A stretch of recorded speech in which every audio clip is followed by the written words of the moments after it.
Shalom, brothers and sisters in Messiah. Marcus da Costa here. And what I wanted to do is to just talk with you, especially to those who are able to discern, because there is warfare. There is a cry of war in the camp. There is warfare which is taking place. So I wanted to just speak on some things and hopefully encourage you and provoke you to stand battle ready for what we are encountering and in the midst of at the moment. And it reminds me of, if you are familiar with the scripture, what you will be reminded of is there is a time when Israel left the household of bondage. They left the household of bondage and they went into the wilderness. And what we are told is that when they were on their journey, on their way to the mount so they can serve and worship the Almighty and hear from Him directly, Amalek, the Amalekites, they came out, and they didn't come out to help them, to feed them, to nurture them. The Bible teaches that they fought against them. And also, you will, if you are familiar with the scriptures, it tells you that the most weak and feeble of them, the rear end, those who potentially are the ones who are lagging behind, a bit slow to leave and to keep up, that's who they took, that's who they fought against, that's who they attacked. And as a result, Father wanted their name blotted out for good. He told them to don't forget what Amalek did to Israel. And what we see is, if we are considering that the holy days, the feasts, the Sabbaths are a shadow of good things to come, we can get ourselves to the place where we look at what took place during Passover as our redemption, Messiah being the sacrifice, our sacrifice for us, and we get released from the captivity of sin. We know that we are encouraged as a people to be unleavened ourselves in 1 Corinthians chapter 5, that we are to be a new lump, a new creation, and this is to be an unleavened lump of sincerity and truth. So we are to put all immorality, we are to put malice and wickedness behind us. We're also, if we check with regards to what Yeshua taught about leaven, we are to put hypocrisy and the doctrine of men behind us as well.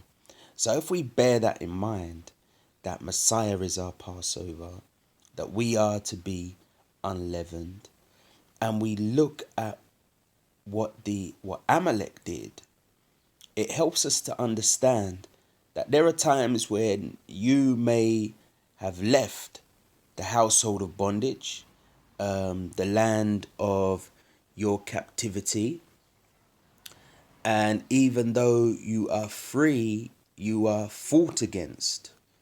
You've just been made free and you have to go to war.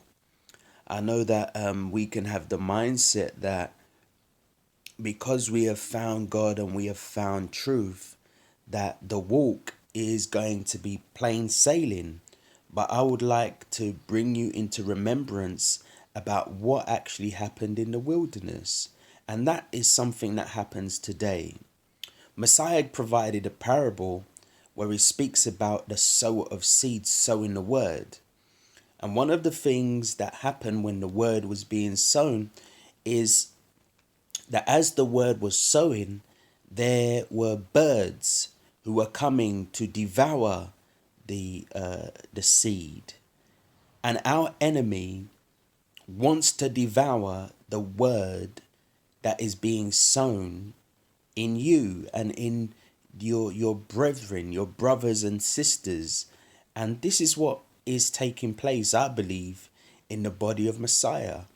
I believe that although we can't see it in our eyes, there is a battle which is taking place in the spiritual realm, and it is against us, it is against you, it is against the general population as a whole.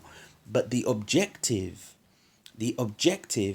is to steal, is to kill, is to destroy. So even though all of this truth and this life attached to the truth which is going forth, in the midst of the people who receive that truth, there is so much contention, there is so much strife, there is division. People are parting company with people, and it is all the work of the wicked one. And it's that same kind of spirit of Amalek, that you have people who are just coming out of bondage. You have people who are leaving, who are journeying through the wilderness with the intention to make their way to the promised land, and they are being devoured. They are being devoured. They are being left to be food for the beasts which seek to destroy. But what we have to remember is, in that situation, and I'm hoping that you're hearing me with regards to this, in that situation, Moses, he stood up and he raised his hands, and there were some individuals who would help hold his hands up. And when his hands were up, Israel prevailed against their enemies. Israel prevailed against their enemies. So you can be looking at this situation and suffering in your home. You can be looking at this situation and suffering in your congregation, in your fellowship, in your relationships with your brethren. But really, how do we defeat a spiritual enemy? We defeat them with spiritual weapons. And we have something which the enemy can't really mess with, can't really ramp with. There is no way he can defeat us if we are in Messiah, because Messiah already has the victory. He's already been victorious. He's already defeated the enemy, and it's his will for us to go out and walk in that victory. So what does that mean for us? Especially when there is so much contention, so much strife, so much going on in the body of Messiah, that it just feels if you're discerning what I'm discerning, is that there is a lot of activity waged against the body of Messiah. What it means, brothers and sisters, is that it's time to go to war. If you've not already been in the war, that is, if you've not already been fighting, and if you've not already been warring, then it's time that you go to war. And what I mean by that is that there is a spiritual war taking place. So I don't mean for you to take up arms. What I mean is for you to, as Moses did, it's time to lift up your hands in worship, in praise. It's time to get on your knees in prayer. It's time to fast. It's time to come together. It's not time to separate. It's time to come together in one accord, in one mind, because we know that in the midst of the body, their Messiah is. And Messiah has all power in heaven and in earth. And we are his ambassadors. So we need to bear this in mind as we are moving forward as a people. The things which are happening today, they're not going to slow down.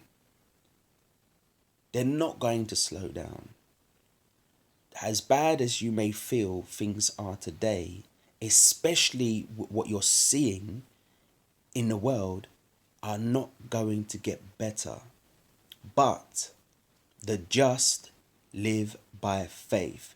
And Habakkuk experienced this when he was seeing all of Israel going against the word of the Almighty, all of Israel imitating the nations. But as a prophet, Habakkuk had to stand upon his tower. He had to be a watchman, watch upon the tower, and be prepared to record the vision, to make it plain so those who read it and hear it can run with it. He had to understand that the just live by faith. So no matter what you are seeing manifest in a natural realm with your physical eyes, there is more of us than there is of them. There is more power and authority in the name of Yeshua than there is in anything that the world that we may see with our eyes may be trying to impose upon us. It's just a matter of fact is the tribes of Israel coming together? Are we hearing the voice? Are we praying? Are we fighting for our brethren? And that is my admonition for you, to not bicker and argue and fight against your brother. Pray for your brother.